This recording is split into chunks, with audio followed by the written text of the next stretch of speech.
এই দোয়াটা পড়ুন যদি নিজেকে পরাজিত মনে হয়। এটা কষ্টে থাকা মানুষের জন্য এক অনন্য দোয়া। আপনি যদি মনে করেন সব দিক বন্ধ, কেউ সাহায্য করছে না, জীবন আটকে গেছে, তখন এই দোয়াটি মন থেকে পড়ুন। ربي إني مغلوب فانتصر. হে আমার প্রভু, আমি পরাজিত, আপনি সাহায্য করুন। সূরা আল কামার, আয়াত 10। নূহ আলাইসাল্লাম 950 বছর চেষ্টা করেছিলেন, তবুও তার কম মানেনি। শেষ পর্যন্ত যখন তিনি একেবারে নিরুপায় হয়ে পড়েন, তখন এই দোয়াটি পড়েছিলেন।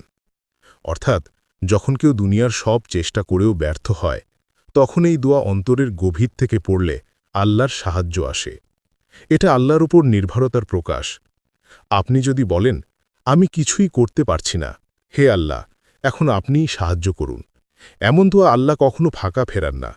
আল্লাহর রহমত কখন আসবে আপনি জানেন না, কারণ আল্লাহ বলেন,